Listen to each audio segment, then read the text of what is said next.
Chicken Sunday by Patricia Polacco.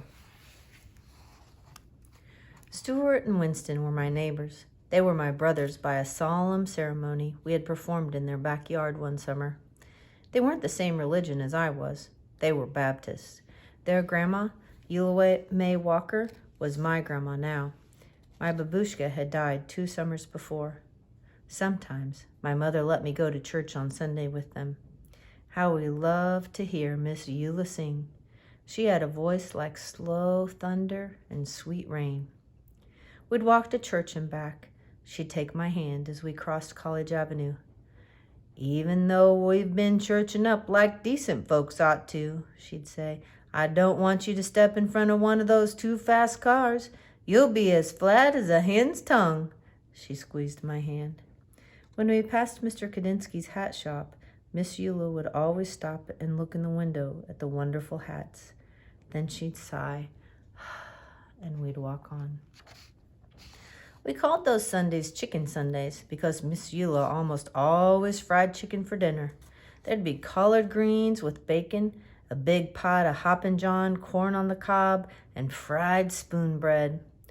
One Sunday at the table, we watched her paper fan flutter back and forth, pulling moist chicken-fried air along with it. She took a deep breath. Her skin glowed as she smiled. Then she told us something we already knew. "That Easter bonnet in Mr. Kadinsky's window is the most beautiful I ever did see," she said thoughtfully. The 3 of us exchanged looks. We wanted to get her that hat more than anything in the world. Stuart reached into the hole in the trunk of our wish tree in the backyard. He pulled out a rusty Band-Aid tin. The 3 of us held our breath as we counted the money inside that we'd been saving for weeks. "If we are going to get that hat for Miss Eula in time for Easter, we're going to need a lot more than this," I announced. "Maybe we should ask Mr. Kadinsky if we could sweep up his shop or something to earn the rest of the money," Stuart said. "I don't know," Winnie said fearfully. "He's such a strange old man. He never smiles at anyone. He always looks so mean."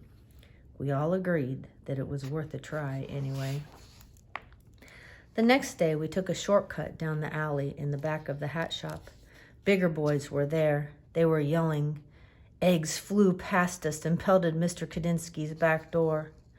Just as the boys ran away, the door flew open. Mr. Kadinsky glared straight at us.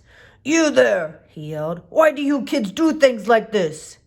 "It wasn't us," Stuart tried to say, but Mr. Kadinsky wouldn't listen to us. "All I want to do is live my life in peace. I'm calling your grandmother," he shouted as he wagged his finger in Stuart's face. Miss Eula was waiting in her living room for us. "Miss Eula, we didn't throw those eggs," I sobbed. "Some big boys did," Stuart sputtered. "What were you doing at the back of his shop in the first place?" she asked. We knew that we couldn't tell her the truth, so we just stood there and cried. She looked at us for a long while.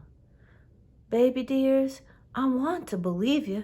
Heaven knows that I brought you children up to always tell the truth. If you say you didn't do it, then I believe you. It's too bad, though," she went on to say. "That poor man has suffered so much in his life. He deserves more than eggs thrown at him. You know, he thinks you threw the eggs. You'll have to show him that you are good people. You'll have to change his mind somehow." In my kitchen the next day, we thought and thought. "How can we win him over when he thinks that we threw those eggs?" Stuart asked. "He doesn't even like us," Winston chirped. "Eggs," I said quietly. "Eggs?" Stuart asked. "Eggs!" I screamed. I went to the kitchen drawer and took out a lump of beeswax, a candle, a small funnel with a wooden handle, and some packets of yellow, red, and black dye. Mom helped me show the boys how to decorate eggs, the way my bubby had taught us, the way they do it in the old country. We made designs on the eggshells with hot wax, then dyed them, and finally melted the wax patterns off. We put the eggs in a basket, and even though we were afraid, marched into Mr. Kadinsky's shop and put them on the counter. He raised his eyebrows and glowered at us. Then his eyes dropped to the basket. Spasiba, he said softly. That means thank you in Russian. Pysanky eggs, he said as he looked closely. I haven't seen those since I left my homeland. We didn't throw those eggs at your door, Mr. Kadinsky, we told him. He looked at us for a minute. Well, then you have great courage to be here. Chutzpah, you have chutzpah. Then his eyes glistened and his mouth curled into a warm smile. Come, have some tea with me.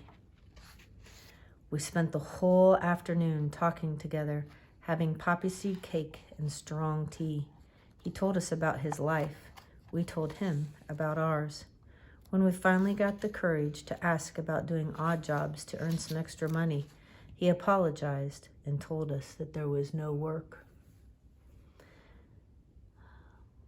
We didn't tell him what we wanted the money for.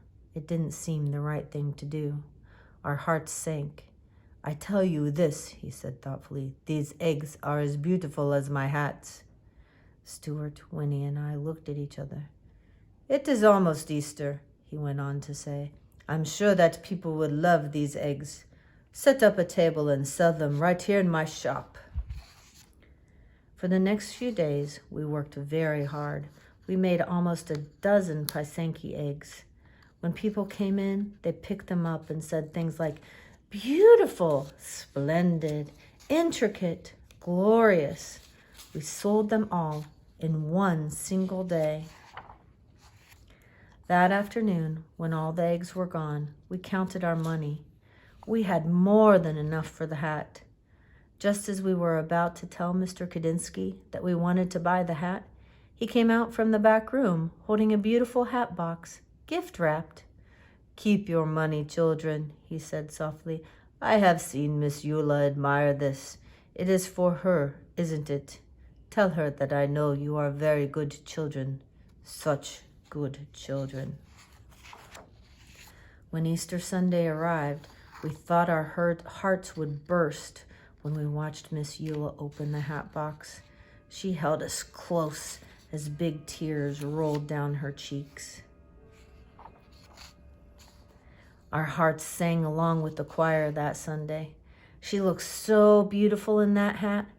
When it was time for her solo, we knew that she was singing just for us. Her voice was like slow thunder and sweet rain.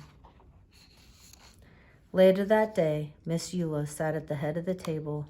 She said, oh, baby dears, I can die happy now. And after I'm dead on Chicken Sundays, I want you to boil up some chicken, bones, gravy, and all, and pour it over my grave. So late at night, when I'm hungry, I can reach right out and have me some. And then she rolled her head back and laughed from a deep, holy place inside. Winston, Stewart, and I are grown up now.